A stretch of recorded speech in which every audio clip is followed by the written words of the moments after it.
न भूतले स्वयं रूपा कदा मह्यं ददाति स्वपदान्तिकं। वन्देऽहं श्रीगुरो श्रीयुतपदकमलं श्रीगुरुं वैष्णवांश्च। श्रीरूपं साग्रजातं सहगना रघुनाथान्वितं तं सजीवं साद्वैतं सावधूतं परिजनं सहितं कृष्ण चैतन्य देवं श्रीराधा कृष्ण पादान् सहगना ललिता श्रीविशाखान्वितं च। नमो विष्णुपदाय कृष्णपृष्ठाय भूतले श्रीमते भक्तिवेदान्त स्वामिनिधि नामिने। नमस्ते सरस्वते देवे गौरवाणी प्रचारिणे निर्विशेषा शून्यवादी पाश्चात्यदेशधारिणे।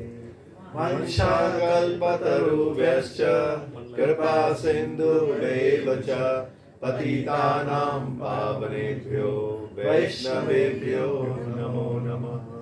जय श्री कृष्ण चैतन्य प्रभु नित्यानंद श्री अद्वैत गदाधर श्रीवासादि श्री गौर भक्त वृंद। हरे कृष्णा कृष्णा कृष्णा हरे हरे, हरे राम राम राम हरे हरे। राम रक्षा स्तोत्र से स्टार्ट करें कुछ श्लोक में। पहले हम वाल्मीकि जी को प्रणाम करेंगे। कूजन्तं राम रामेति कूजन्तं राम रामेति मधुरं मधुराक्षरम् मधुरं मधुराक्षरम् आरुह्य कविता शाखाम् वन्दे वाल्मीकि कोकिलम् वन्दे वाल्मीकि कोकिलम्। चरितं रघुनाथस्य शतकोटि प्रविस्तरम् एकैकम् अक्षरं पुंसां महापातकनाशनम्।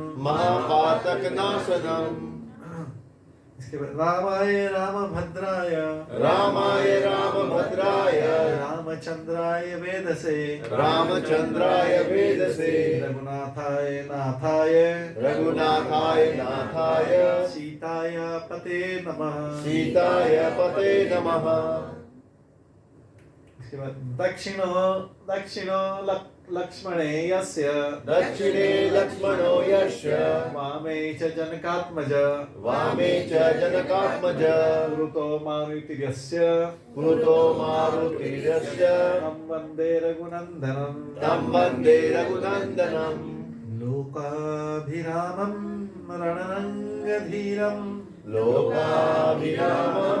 रणरङ्गधीरं राजीवनेत्रं रघुवंशनाथम्।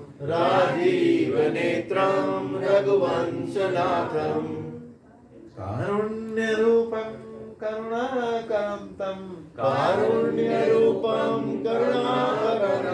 श्रीरामचन्द्रं शरणं प्रपद्ये राम रामेति रमे रामे मनोरमे सहस्रनाम तत्तुल्यं राम नाम वरानने। हरे कृष्णा। आज की इस वाल्मीकि रामायण कथा के हरि बोल।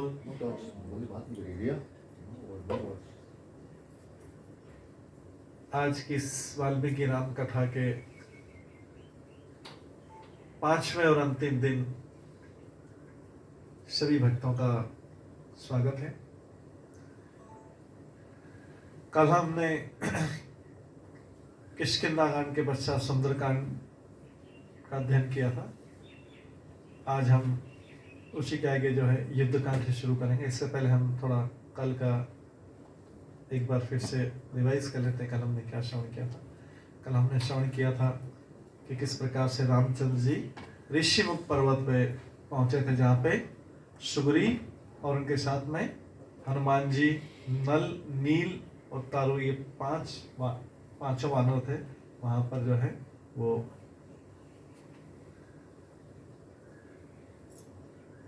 बैठे हुए थे और उनसे मित्रता करने के लिए कबंध राक्षस ने सलाह दी थी। ये पांचों बेटे तो रामचंद्र जी, हनुमान जी ले गए उनको। हनुमान जी की बुद्धिमत्ता से और उनके वाक कौशलता से जो रामचंद्र जी बहुत इम्प्रेस हुए और उनके साथ में गए। वहां जाके सुग्रीव ने उनसे मित्रता स्थापित की। उस सुग्रीव ने बताया भी सही कि रामचंद्र जी बोले कि मैं सीता का खोज करने के लिए हम लोग निकले हैं। तो सुग्रीव ने जो सीता ने जो जब रावण के साथ जा रही थी तो उसने अपने शॉल में कपड़े में बांध के आभूषण नीचे फेंक दिए। तो सुग्रीव ने ये आभूषण बताए रामचंद्र जी को विश्वास के लिए सीता से। रामचंद्र जी ने तुरंत सारे आभूषण पहचान ली और लक्ष्मण पहचान ली, लेकिन लक्ष्मण से पूछते हैं कि लक्ष्मण, ये जो आभूषण है, ये देखिए, ये इनका बाजूबंद है, ये गले का हार है, ये नीचे पैरों के नुपुर है। तो लक्ष्मण जी बोलते हैं कि ये बाजूबंद है मेरे को पता नहीं, गले का हार है मेरे को पता नहीं, हाँ ये नुपुर जो पहने हुए हैं वो मैं जानता हूँ कि नुपुर जो है ये पहने, क्योंकि मैंने सीता माता को कभी पैरों से ऊपर देखा नहीं, उनको ध्यान से देखा नहीं, तो मेरे को पता नहीं क्या है, लेकिन पैरों के नुपुर जानता कि सीता माता की आभूषण। इस प्रकार जो है लक्ष्मण ने उनको पैरों के नुपुर पहचान कर रामचंद्र जी पूरे आभूषण पहन के ये सब बताया। फिर इसके बाद बाली से मित्रता, ये सुग्रीव से मित्रता करके बाली को मारा गया। बाली को मारने के बाद में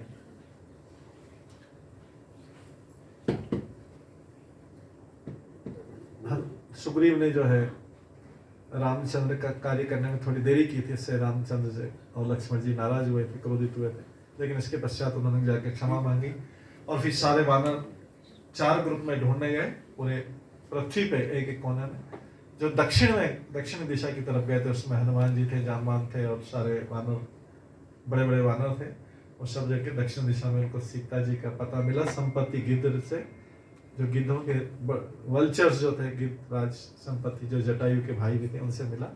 और इस प्रकार से है उन्होंने, हनुमान जी लंका में गए। लंका में जाते टाइम उनको कुछ सुविधा भी मिली, कुछ बाधा भी मिली, लेकिन उनको सब कुछ छोड़ के वो आगे बढ़े और सीता से मिले। जाके रावण से उन्होंने रामचंद्र जी का संदेश दिया कि आप सीता को लौटा दो, तभी भी आपके लिए अच्छा रहेगा। रावण ने माना नहीं। लंका ने, श्री हनुमान जी ने लंका में आग लगा दी और हनुमान जी के बुद्धिमानी के साथ कुछ और काम करके आए जो उनको दिए थे, 2-3 एक्स्ट्रा काम करके आए। और साथ में हनुमान जी ने अपने क्रोध का भी प्रदर्शन किया। तो ऐसा नहीं कि भगवान का कोई सेवा किया, भगवान को कोई भक्त में क्रोध नहीं रहेगा, क्रोध भी रहेगा, लोभ भी रहेगा, सारी चीजें रहेगी। लोग नॉर्मली इस जगत में बोलते हैं कि भगवान हमारा काम, क्रोध, लोभ, मोह, मत शरीर सब हटा दो। तो ये भगवान ने दिया है तो किसी पर्पज के लिए दिया है, किसी उद्देश्य के लिए दिया। इसको उद्देश्य कि इनको भगवान की सेवा में लगाओ। लोभ करना है तो भगवान के नाम के लिए लोभ कर, भगवान के दर्शन के लिए लोभ कर, तो लोभ में कोई बुराई नहीं। और जो है गोपियों ने काम वासना मतलब भगवान से आकर्षित होने की जो इच्छा की, वो काम का उन्होंने उपयोग वो इच्छा के लिए किया, भगवान की तरफ आकर्षित करने के लिए। हनुमान जी ने क्रोध को उपयोग किया लंका को जलाने के, रामचंद्र की सेवा में लंका को जलाने में किया। तो ये सारी चीजें जब मनुष्य को दी हुई है तो और भी ये है कि इसका हमारे लिए उपयोग नहीं किया जाए, हमारी इंद्रिय तृप्ति के लिए, हमारी संतुष्टि के लिए इसका उपयोग भगवान की सेवा में किया जा सके। इसमें भी ये भी आता है कि उन भक्तों से हमें, जो अभक्त हैं उनसे हमें दूर, जो ईर्ष्या वाले उनसे दूर रहना चाहिए। तो ये मोह को, मद को, मत्सर को, सबका उपयोग किया जा सकता है। हमें इस चीज का मद रहना चाहिए, अभिमान के हम भगवान के भक्त हैं, भगवान के भक्त हैं। ये कि हमें इसमें शर्म की बात नहीं होनी चाहिए कि हम भगवान के भक्त हैं, हमें ये पूरा गर्व के साथ बोलना चाहिए कि हम भगवान के भक्त हैं। इस प्रकार से जो है हम ये सारी चीजों को, तो हनुमान जी ने क्रोध को भगवान की सेवा में लगाया और लंका को, भगवान के जो शत्रु थे उनको लंका को जलाने के लिए उपयोग किया और रामचंद्र की सेवा का उपयोग हुआ। इस प्रकार से और फिर हनुमान जी सकुशल वापस आए, सब वानरों को संदेश सुना, फिर वानरों के साथ गए और जाके भगवान रामचंद्र से मिले। रामचंद्र जी ने उनको गले लगा लिया और रामचंद्र जी ने हनुमान जी से पूछा कि उसके बाद जो है गले तो लगा लिया, लेकिन रामचंद्र जी जो है तो हनुमान जी तो सेवक है, हनुमान जी ने फिर से उनके पैर छुए तो रामचंद्र जी ने उनको दोनों आशीर्वाद दिया। तो हनुमान जी पूछा क्या चाहिए हनुमान? हनुमान बोलते हैं कि बस यही पोस्चर हमेशा बना रहे, इसी पोस्चर मैं आपके चरण छूता रहूं और आप मेरे को आशीर्वाद देते रहे, बस यही चाहिए। इस प्रकार से जो है हनुमान जी की और भी कहता है कि एक बार हनुमान जी नारद मुनि जो है भगवान से मिलने आए, तो रामचंद्र जी से मिलने आए तो रामचंद्र जी कुछ डिस्कस कर रहे थे उससे कुछ डायरी में। तो हनुमान जी तो चंचल है, दूसरे दिन जब नारद मुनि निकले तो नारद मुनि से पूछा हनुमान जी ने कि क्या देख रहे थे आप, क्या देख रहे थे? वो थोड़ा वानर स्वभाव चंचल रहता है कि आप लोग क्या कर रहे थे? तो नारद जी बोले नहीं कुछ कॉन्फिडेंशियल चीजें थी, मैं भगवान से डिस्कस कर रहा था। हनुमान जी बोलते नहीं नारद जी बताइए क्या क्या डिस्कस कर रहे थे आप? नारद जी बोलते हैं कि मैं रामचंद्र जी के साथ कुछ एक डायरी थी उसमें कुछ नाम देख रहा था। तो हनुमान जी की उत्सुकता और बढ़ गई, क्या नाम थे किसके? तो नारद जी बोलते हैं कि नारद जी रामचंद्र से बोलते हैं कि उस डायरी में मैं देख रहा था कि कौन कौन से भक्त हैं जो भगवान को डेली याद करते हैं, उनके नाम थे सारे। हनुमान जी बोले अच्छा उसमें नाम थे उनके? बोले कि फिर क्या क्या किसके किसके नाम थे? नारद जी बोले कि नहीं कई भक्तों के नाम थे, मेरा भी नाम था उसमें जो भगवान को डेली याद करते हैं। हनुमान जी ने बोला मेरा नाम था क्या उसमें? हनुमान जी बोले मेरा नाम था क्या उसमें? तो रामचंद्र जी नारद जी बोलते हैं कि आपका नाम तो दिखा नहीं उसमें। कौन से भक्त थे वो जो डेली भगवान को याद करते? उसमें मेरा नाम नहीं था। हनुमान जी नारद मुनि से पूछते हैं, नारद मुनि बोलते हैं मैंने आपका नाम तो देखा नहीं, मेरा नाम था उसमें। हनुमान जी तो उदास हो गए एकदम, अरे मैं तो भगवान को सारा टाइम अपने हृदय में रखता हूँ और उस डायरी में मेरा नाम नहीं था, रामचंद्र जी डायरी। तो नारद जी बोले मैंने आपका नाम तो नहीं देखा उसमें। वो उन भक्तों का नाम था जो डेली भगवान को सारे टाइम याद करते रहते, उन भक्तों का नाम था भगवान को याद। नारद जी के जाने के बाद हनुमान जी तो एक उदास कोने में बैठ गए। हनुमान जी तो बहुत एक्टिव रहते थे, बहुत उछलते इधर उधर सब करते थे। रामचंद्र जी ने देखा ये हनुमान जी कोने में बैठे उदास, आज क्यों दिख रहे हैं? मानव तो स्वभाव से चंचल हो। उससे पूछा कि हनुमान जी से पूछा क्या उदासी है? मैंने नारद मुनि से पूछा कि आपके पास एक ऐसी डायरी है, एक ऐसा पत्र जिसमें जो भक्त आपको डेली याद करते हैं 24 घंटे, उनके नाम है सारे, उसमें मेरा नाम नहीं। तो रामचंद्र जी बोलते क्या मानना? तुम वानर लोग समझते नहीं, अरे मेरे पास एक दूसरी बड़ी डायरी है। बोले वो दूसरे को निकाला करता है। बोले कि ये देखो इसमें ये उन भक्तों के जिनको मैं डेली याद करता हूँ, उसमें देखो पूरा तुम्हारा नाम सबसे पहले है। तो इस प्रकार से हनुमान जी जो है वो तो कि मैं इनको डेली याद करता हूँ, ये डायरी कृष्ण। इस प्रकार से जो है हनुमान जी और रामचंद्र जी का संबंध जो है सेवक और भगवान का। हालांकि हनुमान जी भगवान के बहुत क्लोज थे, लेकिन भगवान ने जब निषाद राज केवट से जब नदी क्रॉस कराने के लिए बोला था, उस समय उसको बोला था तुम मेरे चौथे भाई।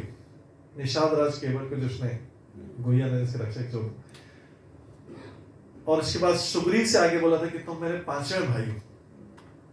लेकिन हनुमान जी को कभी भी अपना भाई बोला, क्योंकि हनुमान जी सदा सेवक बने रहना चाहते, तो वो भाई के लेवल पे, ब्रदर के लेवल पे हनुमान जी हमेशा सेवक। तो कभी भी हनुमान जी को ये नहीं बोला कि हनुमान जी मेरे ब्रदर है। उन्होंने निषाद राज को बोल दिया कि मेरे चौथे भाई, 3 भाई तो हमारी सी 4 भाई हैं, तो ये जो निषाद राज 5वां है और वो 6वां है। इस प्रकार से हनुमान जी का अब जो है हनुमान जी की प्रशंसा करके उन हृदय से लगा के समुद्र पार के लिए चिंतित होने लग गए। कभी जल्दी समुद्र पार करना है, क्योंकि अयोध्या जो है हमें अयोध्या के लिए कुछ करना है। तो उसमें देखिए वहां पे भगवान भी मनुष्य के रूप में सारा कार्य करते हैं। तो मुहूर्त देखा गया, कौन सा मुहूर्त? अभिजीत मुहूर्त, जिसको विजय तीर्थ विजय मुहूर्त भी बोलते हैं, उस मुहूर्त में उन्होंने प्रस्थान करने का सोचा। किस तरफ? श्रीलंका की तरफ, समुद्र की तरफ। यहाँ पे अभी कहाँ पे थे सब लोग? किष्किंधा में थे, किष्किंधा से मिले थे, तो किष्किंधा से वहाँ पे प्रस्थान किया। प्रस्थान करने के बाद समुद्र तट पे जाके पहुंचे और समुद्र तट पे जाके सारे वानर लोग पूरा जाके उस तरफ बैठ गए। अब श्री रामचंद्र जी ने, क्योंकि एक साधारण मनुष्य की लीला कर रहे हैं, तो श्री रामचंद्र जी ने समुद्र पे जाके समुद्र की प्रार्थना शुरू की। 1 दिन हो गया, 2 दिन हो गया, 3 दिन हो गया, समुद्र की प्रार्थना करते करते 3 दिन हो गए। लेकिन समुद्र देवता रामचंद्र जी समुद्र से प्रार्थना की कि हमको रास्ता दो जिससे हम लंका की तरफ में जा सके, क्योंकि जाने का कोई रास्ता नहीं था। हनुमान जी तो जंप करके गए थे, कोई रास्ता नहीं। 3 दिन में समुद्र ने कोई बात नहीं। तभी रामचंद्र जी को क्रोध आया कि जो है, उन्होंने संसार का किया कि कोई अगर क्षमाशील व्यक्ति होता है, सहनशील व्यक्ति होता है, तो उसका सब लोग लाभ उठाते हैं। ये एक उन्होंने वचन दिया कि जिस प्रकार से संसार में ऐसा होता है। तो उन्होंने उसी समय धनुष बाण उठा, तीर से मारने लगे। जैसे समुद्र की तरफ तीर चलाने लगे तो समुद्र जो है पूरे सारा पृथ्वी हिलने लगी, क्योंकि रामचंद्र जी बहुत क्रोध में थे और सारे जीव जंतु समुद्र के व्याकुल हो गए। जैसे भगवान ने तीर चलाने वाले थे, इतने में उनको जो है लक्ष्मण जी ने रोक लिया कि अभी समुद्र देवता आने वाले हैं पीछे। उसी समय समुद्र देवता प्रकट हुए, उन्होंने क्षमा मांगी और इसके पश्चात उन्होंने भगवान की प्रार्थना की। उसी समय उसी जगह पे ये स्थान अभी रामेश्वरम कहलाता है। यहीं पे भगवान ने शिव जी का एक शिवलिंग स्थापित किया था उस समुद्र को पार करने से पहले, क्योंकि इसी समुद्र को पार करके दूसरी तरफ श्रीलंका आ जाता है। अभी भी रामेश्वरम में जाएंगे तो जो है उसमें देख सकते हैं कि सामने श्रीलंका है समुद्र को पार करके। यहाँ पे शिव जी की स्थापना की, शिवलिंग की स्थापना की थी और उनकी पूजा भी की थी। एक्चुअली वास्तव में भगवान अपने भक्तों का भी आदर करते हैं। जैसे समुद्र देवता की पूजा की, समुद्र की पूजा की, इसका मतलब ये नहीं कि समुद्र भगवान से बड़ा। भगवान तो अपने माता पिता के चरण रोज छूते थे। भगवान अपने उनकी पादुका, कृष्ण अवतार में नंद महाराज की पादुका उठाते थे। तो इसका मतलब ये नहीं कि भगवान छोटे हो गए। ये भगवान का बड़प्पन है, ग्रेटनेस है भगवान की, कि भगवान ऐसा कार्य करते हैं कि अपने तो नॉर्मली जैसे प्रथा थी उन्होंने शिव जी की शिवलिंग की स्थापना की और फिर आके फिर जो है एक और शिवलिंग की स्थापना करेंगे। यहाँ पे एक, क्योंकि उस समय कुछ नहीं था, केवल एक शिवलिंग की स्थापना करके आगे फिर समुद्र देवता से पूछा कि कैसे जाना चाहिए। मैं समुद्र देवता ने कहा कि देखिए, अगर यहाँ पे मैं समुद्र पूरा सुखा दूंगा पानी, तो सारे हजारों लाखों जीव जंतु ये सब मारे जाएंगे। अगर मैं पानी सुखा देता हूँ तो लाखों करोड़ों जीव जंतु मारे जाएंगे समुद्र में रहने वाले जो इधर आश्रय में है। इसलिए मैं आपसे प्रार्थना करता हूँ कि आपके पास एक नल है, जो मानवों में नल, नील, सुग्री, हनुमान और ये जो 5 थे उनमें से नल है और लाखों करोड़ों मानव है, ये उनकी सहायता करेंगे। नल जो है उसको विश्वकर्मा का पुत्र है। Nal Vishwakarma engineer, Ravi engineers day के नाम से विश्वकर्मा का पुत्र है। वो आर्किटेक्चर, ये जो ब्रिज बनाने की कला को बहुत अच्छी तरह जानता है। वो प्लान बनाएगा और सारे जो है सारे वानर लोग, करोड़ों वानर हैं, इसकी सहायता करेंगे। तो आप एक ब्रिज बनाइए और इसमें ले जाके कर दीजिए, जिससे बाकी जीव जंतु को मैं चाहूँ तो आपके कहने पे तुरंत सुखा सकता हूँ पूरे समुद्र पर, आप सब लोग जा सकते हैं, पर इसमें सारे समुद्र में रहने वाले सारे जीव जंतु मारे जाएंगे। रामचंद्र जी बोला ठीक है। इस प्रकार से नल को बुलाया गया और नल से कहा गया कि आप जो है, ये नल नील सर्वानंद के नाम, नील सेनापति था, नल जो है ये उनका आर्किटेक्ट, पूरा की पूरा आर्किटेक्चर के बारे में जानता था, युद्ध बनाने की कला, ब्रिज कंस्ट्रक्शन व्यवसाय। तो उसने, नल ने मानो से पत्थर लाने को बोला। इसके बाद पत्थर डालने लगे तो पत्थर तो नीचे डूबने लगे। बहुत समुद्र तो बहुत गहरा था, अथाह था, बहुत ज्यादा गहरा था, कम गहरा। अभी सबने सलाह ली कि रामचंद्र जी तो अलग बैठे थे, सबने सलाह ली कि कैसे किया जाए। तो हनुमान जी ने फिर सलाह दी कि देखिए भाई, ये पत्थर तो ऐसे डूब जाएगा, लेकिन अगर इसके ऊपर राम नाम लिख देंगे तो ये पत्थर जो है, एक बार हम राम नाम लिख के देखे, राम नाम लिख के फिर फेंका तो देखा पत्थर तैर रहा है। तो हमने बोला ये तो बहुत अच्छा हो कि राम का नाम जो है सबको, जब भव सागर को तारने वाला है तो फिर ये तो समुद्र तो बहुत छोटी चीज है, बड़े बड़ों को भव सागर तार देता है, बड़े सागर। तो राम नाम लिख के इस प्रकार से पत्थर फेंकने लगे, उसमें से वो पत्थर तैर के एक के ऊपर एक करते हुए दिखने लगे। तो ऐसे ऐसे करते रहे सारे के सारे। अब जो है रामचंद्र ने देखा कि सब कैसे कंस्ट्रक्शन कर रहे हैं, दूर से देखते रहे कि सब लोग कंस्ट्रक्शन कर रहे हैं। तो उसमें सब लोग जो जिस बानर जिस कैपेसिटी के, कोई छोटा पत्थर ला रहा है, कोई बड़ा पत्थर ला रहा है, जिसकी जितनी कैपेसिटी। तो रामचंद्र ने देखा कि छोटी सी गिलहरी है, स्क्विरल जो गिलहरी है वो भी ऐसा कर रही है। वो सैंड में, जो समुद्र की सैंड में ऐसा लोटपोट होती, पूरे अपने आप को गीला करती पहले, और फिर ऐसा लोटपोट होती, और फिर जाके वहां पे जाके उसकी बॉडी में जो सैंड थी वो करके उसमें जहाँ पे बनाया था उसमें करके आ जाती, उसमें बिखर के आ जाती, फिर अदाद आती, फिर गीला करके फिर अपने आप को लोटपोट करती, और फिर जाके ऐसा करे। तो वो सैंड डालने का काम, उसमें रेती जो है थोड़ी, हालांकि उसकी बॉडी में कितनी रेती चिपकती होगी ये पता नहीं, लेकिन वो इतना ऐसा करके वो रेत डाल देते। तो उसको रामचंद्र, ये हनुमान जी जब ले जा रहे थे बड़े बड़े, तो हनुमान जी उस गिलहरी से बोलते हैं, अरे हट जा, बीच में से हटो, हमको अभी जाना है एक बार। ऐसा 2-3 बार, फिर भी पैर में आ जाओगे, मर जाओगे फिर, ऐसा गिलहरी को बोला। बहुत 2-3 बार बोला। तो रामचंद्र जी उधर से सुन रहे थे। तो रामचंद्र जी आते हनुमान जी से बोलते कि हनुमान जी, ये जो आप गिलहरी को बोल रहे हैं, आपने देखा नहीं, वास्तव में गिलहरी भी अपनी कैपेसिटी के अनुसार उस ब्रिज बनाने में योगदान दे रही है। वो भी सैंड ले जा रही है यहाँ से अपनी बॉडी के साथ, और सैंड जाके वहाँ पर बिखेर देती है, जिससे क्या है कि वो ब्रिज में सैंड और हो जाए सारे वृक्षों से। तो ये भी अपना कंट्रीब्यूशन करेगी। तो हर कोई इस ब्रिज बनाने में कंट्रीब्यूशन करा। तो हनुमान जी को बहुत लज्जा आई कि उस तरीके से उन्होंने गिलहरी के योगदान की तरफ जो है वो ध्यान नहीं दिया। अब सभी ब्रिज बन रहा था। रामचंद्र जी ने सोचा कि ये लोग ब्रिज बना रहे हैं, मैं भी जाके देखता हूँ कैसे ब्रिज बना रहे हैं। कहते कैसे इतने सारे, ये तो समुद्र तो बहुत गहरा है। तो उन्होंने देखा कि सब जगह पे जो है पत्थरों पे राम राम राम लिखा हुआ है। तो रामचंद्र जी गए, उस साइड में चले गए, कोने में थोड़ा आगे चले गए, कोई देखे नहीं। और रामचंद्र जी ने जाके बोला कि देखता हूँ कि पत्थर कैसे तैर रहे हैं। उन्होंने भी एक पत्थर फेंका तो पत्थर डूब गया। उन्होंने सोचा कि ये सारे पत्थर तैर रहे हैं और मैं पत्थर डूब गया। तो हनुमान जी पीछे से, हनुमान जी देख रहे थे, हनुमान जी जोर से हंसे। तो रामचंद्र जी को लज्जा आ गई कि हनुमान जी कि कैसे मेरा, इनके पत्थर तैर रहे, मेरा पत्थर डूब गया। तो हनुमान जी रामचंद्र जी पूछा ऐसा कैसे हुआ। हनुमान जी उनको बोलते हैं कि भगवान, आप जिसको छोड़ देते हैं वो डूब जाता है, लेकिन आपका नाम जो है, जिसके आप ही आपका नाम जिसको पकड़े रखते हैं वो तैरता रहता है। इसलिए ये आपने जो पत्थर दिया है, आपका जो राम का नाम है, ये आपसे बड़ा, और आपने छोड़ दिया, बिना कुछ लिखे छोड़ दिया, नाम भी आपने सोचा कि तर जाएगा, लेकिन वो डूब गया, क्योंकि आप जिसको छोड़ देते हैं उसको कुछ शरण दे नहीं पाता, डूब जाते हैं। इस प्रकार से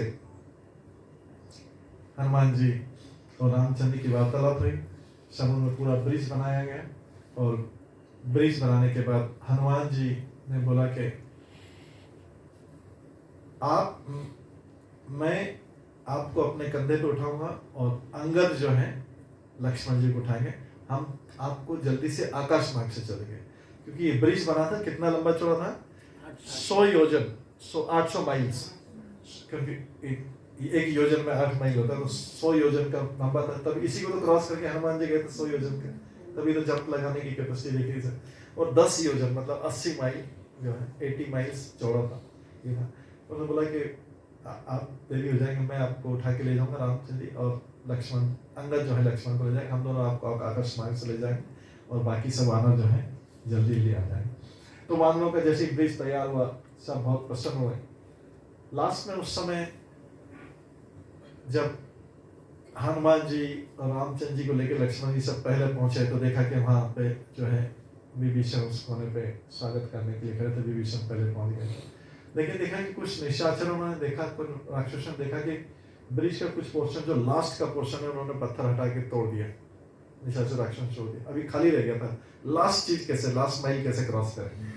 तो वहां पे जब देखा तो हनुमान जी ने देखा कि अभी, हनुमान जी तो पहुंच गए थे पहले, हनुमान जी ने देखा अर्जेंटली क्या करना चाहिए, फिर से उसको बनाएंगे नल, अब तो सब कोई चढ़ गए ब्रिज में, और ये लास्ट जो लंका की तरफ वाला हिस्सा जो हनुमान जी ने वहीं पे खड़े हो फटाफट अपनी पूंछ को फैलाया और पूंछ के पूरा लंबा लंबा कर करके पूरा जो बाकी पोर्शन था उस पर ब्रिज उसकी पूंछ से फैला दिया, जिससे क्या कि बाकी सब लोग उस पर आ सके और इस तरीके से उन्होंने जो है सबको पार करा दिया। उसके बाद हनुमान जी जो है आगे चले, सबने आगे जाके जो है देखा लंका के पास में पहुंच गए, वहां पे कैंप लगा लिया।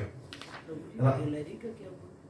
रामचंद्र जी ने गिलहरी को अलाउ किया, फिर गिलहरी अपना कंट्रीब्यूशन करती रही करके उसको उनको उन्होंने अपने हाथ में उठा के गिलहरी को ऐसा प्यार किया था। तो तुलसीदास जी की रामायण में लिखा है कि जो उसके ऊपर जो लाइन है 3 लाइनें और रामचंद्र जी ने उसको ऐसे प्रेम से उसके ऊपर हाथ फेरा तो उससे 3 लाइन हो जो उसके ऊपर। इस प्रकार से गिलहरी को उन्होंने बहुत प्रेम के साथ उठाया और ये हनुमान जी से बोला, जब हनुमान जी से बात करे तो बोला कि ये भी अपना कंट्रीब्यूशन कर रही है। गिलहरी का कंट्रीब्यूशन इतना कम था दिखने में लगता है, लेकिन सैंड की जरूरत थी, खाली बॉडी से जो ऐसा घूम के बॉडी से जो सैंड चिपकती थी वही लाके वहां पे डाल देती थी, ये इसका कंट्रीब्यूशन था। तो रामचंद्र की सेवा में सब अपनी कैपेसिटी से कम नहीं, मैक्सिमम कंट्रीब्यूशन। तो गिलहरी की कैपेसिटी उतनी थी, गिलहरी उससे ज्यादा कुछ कर नहीं सकती थी, उसने उसकी कैपेसिटी से किया। तो सबको अपनी भगवान की सेवा करने के लिए हमें अपनी मैक्सिमम कैपेसिटी का यूज करना चाहिए। हो सकता है उस मैक्सिमम कैपेसिटी में किसी की कम हो, किसी की ज्यादा, उसके शरीर के अनुसार, लेकिन जो है उससे ज्यादा एफर्ट कहीं और हमारे लिए संभव नहीं हो सके। वो मैक्सिमम एफर्ट जो बेस्ट एफर्ट है भगवान की सेवा के लिए करना चाहिए। इस प्रकार से उन्होंने किया। अब रामचंद्र जी वहां पे जाके सबने कैंप लगा लिया राक्षसों का। अब राक्षस रावण तो घबरा गया, रावण को पता लग रहा था सारी चीजें, रावण को इंफॉर्मेशन मिली थी गुप्तचरों के माध्यम से कि अब तो सेना समुद्र क्रॉस करके भी आ गई। अब तो उसने मीटिंग बुलाई इसी समय और जो है सबको बताया, सब मीटिंग में सब लोग आए। तो सारे राक्षस प्रवृत्ति के थे। उन्होंने बोला रावण आप चिंता क्यों करता, हम हैं। एक के बाद एक सबने नाम बताया, उसमें इतने बड़े बड़े राक्षस थे कि सबने पराक्रम के बोला कि हमारे पास तो इंद्रजीत है, आपका पुत्र जो इंद्रजीत है उसने तो इंद्र को जीत लिया है, तो रामचंद्र जी कौन सी बड़ी बात है। इस प्रकार से वो आश्वासन दे रहे थे। अलग अलग राक्षसों ने प्रस्त, दुर्मुख, वज्रदंश, निकुंभ, इन्होंने सबने बड़े बड़े राक्षस नाम थे। इन्होंने जो सबको रावण को सांत्वना दी। रावण अंदर से घबरा रहा था, लेकिन जो है फिर भी रावण को ये लोग सांत्वना, हालांकि रावण को कई अपशकुन भी दिख रहे थे और कुछ एक लोगों ने समझाया भी से कि आप अभी भी टाइम है, सीता को वापस दे दो, क्योंकि रामचंद्र बहुत क्षमाशील है। रामचंद्र बहुत क्षमाशील है, वो क्षमा कर देंगे, अभी क्षमा कर देंगे। हालांकि अब तो लंका के गेट पे आ गए, अब तो समुद्र भी पास कर लिया, जो सबसे डिफिकल्ट चीज थी 100 योजन के समुद्र को पार कर लिया, अभी भी उनको जो है क्षमा कर सकते हैं। लेकिन रावण जो है अहंकार से माना नहीं। रावण बोलता है मेरा सीता के प्रति आसक्ति है। अब रावण ने बार बार मीटिंग बुलाया था, सभा बुलाया था।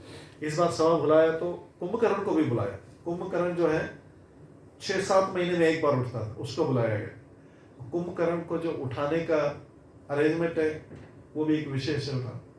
कुंभकर्ण को उठाने के लिए उसने भेजा कई दूतों को, तो 1000 सैनिक गए उसको उठाने के लिए, 1000 सैनिक उठाने के लिए, और पास जाके उसके कुंभकर्ण के कान के पास ड्रम बजाए, जोर जोर से सारे नगाड़े बजाए, लेकिन कुंभकर्ण उठा। 1000 सैनिक बहुत जोर से ड्रम बजाए तब भी नहीं उठा।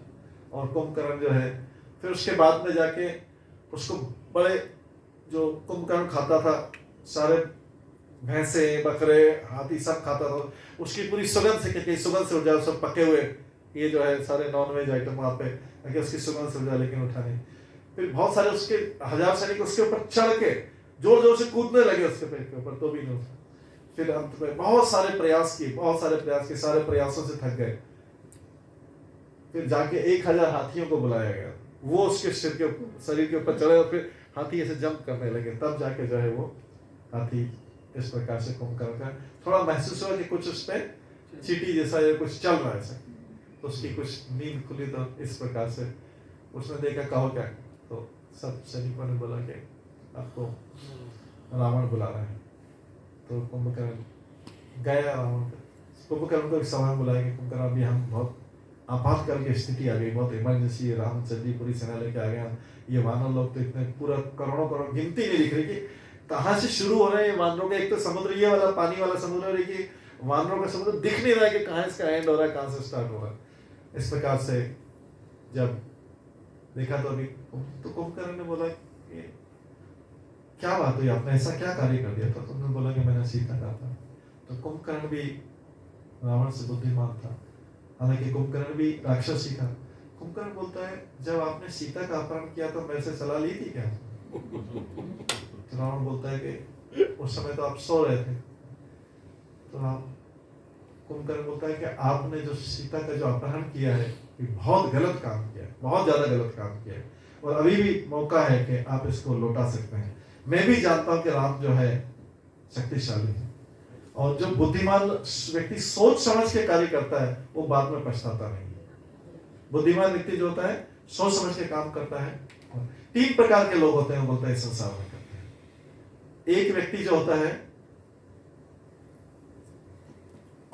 जो होता है वो काम जब स्टार्ट करता है तब जो है उसके बाद वो उसी टाइम सोचता है। दूसरा व्यक्ति होता है जो काम बिगाड़ के भी उसको कुछ समझ नहीं आता कि क्या होगा। तीसरा व्यक्ति होता है जो सारा काम जो है सोच समझ के करता है, आगे करता है, उसके बाद वो सफल होता है। तो प्रथम श्रेणी, द्वितीय श्रेणी, तृतीय श्रेणी के लोग होते हैं। इस प्रकार से ये लोग शास्त्र के विपरीत, इस प्रकार से आपने जो भी किया है, ये जो आपने जो भी किया है ये सब अनुचित कार्य किया है, लेकिन अभी क्योंकि आपने इसमें हाथ डाल दिया है काम में, तो अब आपके साथ जो है आपने ऑलरेडी अपहरण कर लिया है, तो मैं अभी बता रहा हूँ कि युद्ध मत करो, मेरी तो ये सलाह। इसके बाद ये सलाह देके जो है कुंभकर्ण जाके फिर सो गया, खा पी के फिर से सो गया। अब जो है ये तो मंत्रियों सलाह ले रहे थे। इसके पश्चात जो है रावण ने फिर से सबसे सलाह ली। तो कई लोग जो रावण की प्रशंसा कर रहे थे बार बार कह रहे आपको चिंता करने की जरूरत नहीं, आपने इसको मारा, उसको मारा, आपने तो इंद्र, आपके पुत्र ने इंद्र पे आक्रमण कर लिया था, स्वर्गलोक के सारे देवता आपसे डरते हैं, आपको चिंता करने की जरूरत नहीं, हम लोग जो है जरूर रामचंद्र की सेवा को हराएंगे। इस प्रकार से सब लोगों ने झूठी सांत्वना दी। और इसके पश्चात जो है अब विभीषण तो उनके सभा से पहले ही निकल चुका था, विभीषण रामचंद्र की शरण में चला गया था। विभीषण ने सारे उनको उपाय बता दिए थे। इसके बाद भगवान जो है, भगवान इधर वानरों से सलाह ली। इसी बीच में जब वानरों से सलाह ले रहे थे तो रावण ने 2 गुप्तचर भेजे। उसका नाम था शुक, पहले शुक को भेजा खाली, उसके बाद शार्दूल को भेजा। शुक नाम का जो गुप्तचर है वो आया, उसने कुछ इंफॉर्मेशन ली और कैसे कैसे वानर ने ग्रुपिंग की, कैसे कैसे सेना बनी, वो सारी जाके इंफॉर्मेशन। शुक तो घबरा गया और जाके जो है उसको, जब सब लोगों ने सोचा कि ये कौन है, ये कोई, उसने वानर का रूप बना लिया था, लेकिन सब लोगों ने पहचान लिया उसको, और फिर जाके उसको बहुत मारा सारे वानरों ने। फिर जाके रामचंद्र के पास ले गए कि रामचंद्र ये इनका रावण का भेजा गुप्तचर, हमने इसको बहुत मारा है, अभी आप बताइए इसको आगे क्या करना है। तो रामचंद्र जी बोले कि इसको छोड़ दो, रावण के पास जाने दो। बोले कि सूचना लेके जा रहे हैं यहाँ से, हमारी ग्रुपिंग कैसे। रामचंद्र जी बोला उसको घुमा, इसको ले जाओ अपने साथ में, पूरा तुम स्वयं बता दो कि हमने कैसे ग्रुपिंग कर रखी है, स्वयं बता दो कि ये इसका ये है, ये इसके कौन है। तो रावण को शुभ गया और जाके रावण को बताया कि रामचंद्र बहुत पावरफुल है। मैं गया तो वहां पे मेरे को सारे वानरों ने पहले पीटा, फिर जाके रामचंद्र जी के पास ले गया, लेकिन रामचंद्र जी जो है इतने, रामचंद्र जी तो वास्तव में शरणागत है, उन्होंने मेरे को शरण दी, नहीं तो मैं आज जीवित वापस नहीं लौटता। ये रामचंद्र जी की कृपा है, उन्होंने ये क्या, और उन्होंने मेरे को स्वयं ही बता दिया सारा अपनी सेना। तो ये ग्रुप बना हुआ, ये इसका लीडर, ये इसका लीडर है, ये इधर से एंटर करेगा, ये इधर से एंटर करेगा, और बहुत प्रशंसा करने लगा। तो रावण को क्रोध आया, बोले चुप रहो, तुमको किस लिए भेजा था, तुमको वहां से इंफॉर्मेशन लेने के लिए भेजा था, रामचंद्र जी की प्रशंसा करने के लिए नहीं भेजा था। तो इस प्रकार से जो है उसको बैठा दिया। फिर अगली बार उसको डाउट हुआ, गुप्तचर के ऊपर भी डाउट हुआ, तो नेक्स्ट टाइम जब भेजेगा तो एक को साथ में और भी भेजेगा। इस प्रकार से जब ये सारा हुआ और रावण का भी भय बढ़ता जा रहा था, रावण ने सोचा, अलग अलग उपाय सोचा। रावण ने फिर शुक और सारण को गुप्त रूप से वानरों के पास भेजा, उनसे बोला कि तुम जाके उनकी सेना में झगड़ा करवा देना, सुग्री को मीठी मीठी बातें करके अपनी तरफ ले लेना और उसको डिवाइड कर देना। तो गए तो उनको जैसे ही पहुंचे, ऊपर से आकाश से आ रहे थे, विभीषण ने पहचान लिया, ये तो दोनों राक्षस हैं, वानर के रूप में आ रहे थे। उनको फिर मारा सारे वानरों ने मिलकर। फिर जो है रामचंद्र जी की शरण में गए, लेकिन रामचंद्र ने इस बार भी क्षमा कर दिया कि ठीक है, इससे कोई फर्क नहीं पड़ेगा, इनकी गुप्तचरी से कोई फर्क नहीं पड़ेगा। इस प्रकार से दोनों बार रामचंद्र ने क्षमा कर दिया।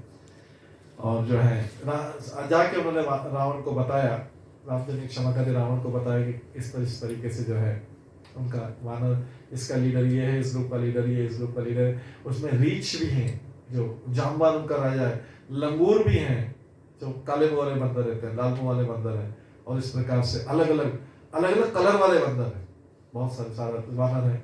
ये सब बताया रावण को। लेकिन रावण का तो मृत्यु निश्चित था, तो ये सूचना से उसको कोई खास फायदा हुआ नहीं, और वैसे ही क्योंकि वानर इतने शक्तिशाली थे। इस प्रकार से वानर की संख्या बता के अब जो है आगे रावण अलग अलग तरीके के प्लान बना रहा था और अलग अलग तरीके से मीटिंग कर रहा था। अब रावण ने सोचा कि क्या करना चाहिए, तो रावण ने क्या किया कि रावण ने सोचा कि अगर किसी तरीके से सीता की मृत्यु हो जाए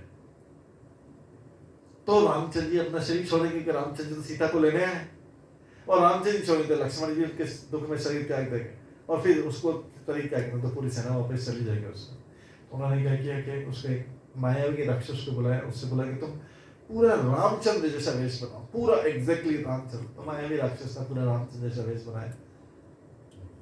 उसने माया के तरीके से बनाया, वो वास्तव में कोई व्यक्ति था, उसने माया के तरीके से आर्टिफिशियली बनाया, और उसका मस्तक काट दिया। तो रामचंद्र जी बना के उसका मस्तक काट दिया, और मस्तक को ले जाके रावण ने सीता से बोला, ये लो रामचंद्र का मस्तक, ये रामचंद्र मारे गए हैं, और अब जो है तुम मेरी पत्नी बन जाओ, अब तुम्हारे पास कोई उपाय नहीं, इस प्रकार से अब कोई फायदा नहीं। इस प्रकार से जब हुआ तो सीता ने देखा, जब पूरा एग्जैक्टली डिटो रामचंद्र का मस्तक, सीता जो है, अरे देखिए सब लोग मनुष्य का रोल कर रहे हैं, मनुष्य में रोल कर रहे थे, मनुष्य जैसे बोल रहे। सीता एकदम जोर जोर से रोने लगी कि आप बोले कि हनुमान जी तो मेरे को आश्वासन देके गए थे, सब झूठा आश्वासन निकला। उन्होंने बोला था कि राम लक्ष्मण आएंगे, हम उनके साथ में आएंगे, आपका जीवन बचाएंगे, यहाँ से ले जाएंगे, करेंगे, तब तो सारी बात ही खत्म हो गई, हनुमान जी के सारे आश्वासन चले गए। और इस प्रकार से कैसे संभव हुआ कि रामचंद्र जी को रावण ने मार दिया? इतने शक्तिशाली थे, उन्होंने कितने बड़े बड़े असुरों का वध किया था मेरे सामने, मेरे अपहरण होने से पहले कितने बड़े, तो सारी चीज अब तो इस केकई के कारण सारा हुआ। अब मैं तो अपना जीवन चला जाएगा, लक्ष्मण का पता नहीं क्या होगा, सारे अयोध्यावासी, कौशल्या माता भी अपना शरीर छोड़ देगी, क्योंकि राम उनको पता लगेगा, रामचंद्र इस प्रकार से दुख प्रकट करने लगे, सीता मोह में डाल। अब जो है रावण जब इस प्रकार से सब बातचीत कर रहा था, तो रावण को कुछ अर्जेंट सूचना ही उधर से, क्योंकि उधर जैसे रामचंद्र की सेना आगे बढ़ रही थी, तो किसी ने अर्जेंटली आया और रावण के कान में बोला कुछ। रावण सीता से जब बात कर रहा था, तुरंत छोड़ के बोले कि देख लो, अभी भी मेरी पत्नी बनने के लिए तो मैं भी मौका दे रहा हूँ अभी। फिर इसके बाद में चला गया। एक्चुअली वास्तव में उसको सूचना मिली थी कि रामचंद्र जी सब पूरा चारों लंका के चारों gate, east west north south, सब पे उन्होंने लीडर अपॉइंट कर दिए और घेर लिया पूरा के पूरा, ये सूचना तो चला गया। एक्चुअली रामचंद्र तो वास्तव में मारे नहीं गए थे, तो बाद में कुछ जो की एक वेलविशर राक्षस थी जिसका नाम था त्रिजटा ने जो है उसको समझाया कि ये सब जो रावण है ये गलत बोल रहा है। आप देखो इनके सिम्टम से देखो कि अभी जैसे कोई सूचना आई तुरंत चला गया वहां से। अगर ये रामचंद्र जी मर गए तो उसको क्या अर्जेंसी थी अभी? इस प्रकार से उन्होंने समझाया कि ये सब आपको भ्रमित करने का तरीका है। रामचंद्र जी, मैंने भी अपनी सूचना से बताया कि रामचंद्र जी जीवित है, पूरा युद्ध करके रावण को मार के गए। इस प्रकार से जो है ये आप ध्यान रखना। ये जो है अब इसके पश्चात जो है शर्मा, एक विभीषण की पत्नी का नाम था शर्मा, उसने भी आके जो है सीता को बहुत आश्वासन दिया और बोला कि आपको चिंता करने की जरूरत नहीं, क्योंकि विभीषण जब गए तो अकेले गए थे। पहले विभीषण अभी अपने परिवार को यहीं छोड़ के अकेले गए थे रामचंद्र की शरण में, क्योंकि उनको युद्ध करना था, पूरे टाइम युद्ध में बिजी रहे। तो युद्ध में जो भी करने आए थे सब अपने अपने परिवार को घर पे छोड़ गए थे। तो जो है विभीषण ने जब लंका छोड़ा था तो अपने परिवार के साथ नहीं छोड़ा था, स्वयं अकेले गया था रामचंद्र से। इसके प्रकार से रावण की जब अब जो है उसी में से एक माल्यवान राक्षस था। ये सब युद्ध कांड चल रहा है, तो थोड़ा सा डिफरेंट टाइप का इसमें फ्लेवर मिलेगा आपको, युद्ध वाला ही ज्यादा मिलेगा। तो युद्ध में माल्यवान राक्षस है, उसने फिर भी रावण को समझाया, संधि करने को बोला। लेकिन जो है रावण जो है माना नहीं उसमें, और उन्होंने उल्टा माल्यवान राक्षस को डांट दिया। इसके बाद विभीषण ने जो है रामचंद्र जी को पूरा बताया कि कहाँ का हमें किस तरीके से इसका फोर्टिफिकेशन करना पड़ेगा, इसको चारों तरफ से घेरना पड़ेगा, 4 गेट पे तो सब वानर चलेगा तुमको अपॉइंट करना, बाकी सब लोगों को कैसे किससे कैसे कौन कौन लड़ेगा ये भी डिसाइड कर लेता, प्री डिसाइड होता है। इस प्रकार से अब लंका के अंदर ही एक बाकी जो लोग जिनको डोर के पास जाना, दरवाजे के पास चला गया, लंका एक बहुत बड़ी सिटी, तो उसके अंदर एक पर्वत सुमेल पर्वत था, उसमें रात्रि में बाकी सब लोगों, राम लक्ष्मण बाकी सब लोगों ने विश्राम किया, और सुबह उन्होंने उठा देखा तो उनको बहुत दूर से लंका के महल पे रावण दिखाई दिया। रावण धूप में बैठा हुआ था, सुबह सूर्य के प्रकाश में बैठा हुआ था, और जो है किसी से वार्तालाप मीटिंग कर रहा था। तो यहाँ पे जब सब कर रहे थे उस समय सुग्रीव जो था, सुग्रीव भी रावण को देख पा रहा था कि रावण, सबको ये बहुत सारे वानरों को बहुत ये इंटरेस्टिंग चीज लगी थी कि रावण दिखने में कैसा लगता है। रावण रावण रावण रावण सब जगह सुना, और रावण इतना नाम सुना, इतना नाम सुना, लड़ने भी जा रहे हैं, उसको देखे तो सही, सबने दूर से देखा कि एक ने देखा तो सबने बोला, सारे रावण वो सारे वानर इकट्ठे कर कैसा एकदम जेट ब्लैक जैसे कोयले की खदान से निकाला गया उसका पूरा ऐसा था, लेकिन उसके ऊपर सोने का मुकुट, सोने के बाजूबंद, सोना सोना पूरा गोल्ड गोल्ड गोल्ड पूरा ऐसा चमक रहा था, ऊपर से सूर्य की किरणें पड़ रही थी तो एकदम चमक रहा था। उसके आसपास जो लोग थे तो सुग्रीव ऊपर चढ़ के देख रहा था। सुग्रीव को इतना टेम्पटेशन हो रहा था, इतना ज्यादा हो रहा था, सुग्रीव को अभी किसी को बताया नहीं। सुग्रीव ने एक जंप मारी और जाके एक सिंगल जंप में जाके वहां पे पहुंच गया जहाँ रावण था, और रावण को छत पे पकड़ के उसको बोला कि मैं आपको बोल रहा हूं, अभी भी बोल रहा हूं कि जो है आप रामचंद्र जी को जो है अभी भी समर्पण कर दो। रावण बोलता है कि तुम कहां से आगे मानो, तो उस सुग्रीव ने उसका गला पकड़ा और 2-3 मुक्के मारे, फिश दोनों में वहीं पे लड़ाई होने लग गया। और उसके बाद में रावण ने सारे राक्षसों को लश्कर पकड़ रहे, इतने में सुग्रीव वापस जंप लगा के इधर पर्वत में आ गए, किसी को कुछ पता नहीं लगा। इस बीच में इतने टाइम से सुग्रीव गायब थे तो सबने पूछा कहाँ है रामचंद्र जी, बोले सुग्रीव कहाँ है, तो बोले सुग्रीव को एकदम आते हुए देखा तो रामचंद्र जी बोला कहाँ गए थे, बोले कि नहीं वो मेरे को बहुत, मैं देख रहा था रावण को कर रहा था, मैं ऐसे रहा नहीं गया, मैं जाके जंप करके उसको थोड़ा 2-4 फिश मार के इधर से। रामचंद्र जी बोलते हैं नहीं ऐसा मत करना, हम लोग घबरा जाएंगे, अगर आप मारे जाओगे तो पूरा, आप तो पूरे वानर सेना के राजा हो, आप मारे जाओगे तो क्या होगा, सबका भी तो हम राम लक्ष्मण सबका क्या होगा, आप ऐसा मत करना, अभी नेक्स्ट टाइम से ऐसा मत करना। वो तो सुग्रीव देखते देखते जब मार के वापस आ गए। तो इस प्रकार से जो है उसके बाद तो कुछ समय पश्चात रामचंद्र जी ने अंगद को भेजा कि एक बार लास्ट, क्योंकि लंका के गेट पे एंटर करके रावण को एक बार एक और चांस देते हैं, एक और चांस। देखिए रामचंद्र बहुत पावरफुल है, उनको मार भी देंगे, लेकिन उनकी ग्रेटनेस इसमें हो रही है कि बार बार उसको चांस दे रहे हैं।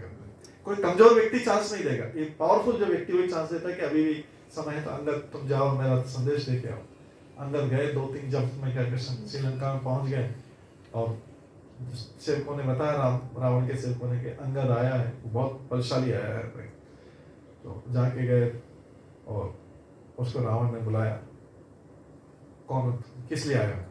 अंगद ने बोला कि मैं आपके पास रामचंद्र जी का अंतिम संदेश लेकर आया, वो अभी भी आपको क्षमा करने को तैयार है, उनके पास पावर है इसलिए आपको क्षमा करने के लिए तैयार है, आप जो है उनकी बात अभी मान लो। रावण ने जो है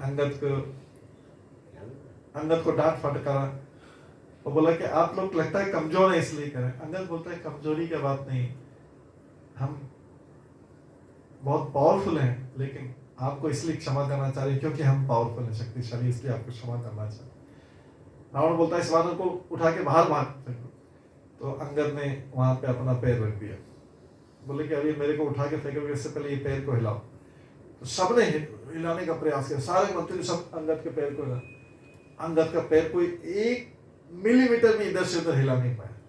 सब कि ये वानर जो है इसका हिला नहीं पाए, सबने पैर, सब राजा जो से राक्षस मंत्री सब झुक के वापस बैठ गए। रावण ने सोचा देखता हूँ मैं भी ट्राई कर लेता हूँ। रावण भी गया, जो पूरी झोल लगा दिया रावण ने, लेकिन उसका जो पैर है वहां से हिला नहीं पाए। रावण भी शर्म के मारे झुक के जाके बैठ गया। फिर सब अंगद ने सोचा कि अभी तो टाइम वेस्ट करने इसको फायदा नहीं, मैसेज तो दे दिया है।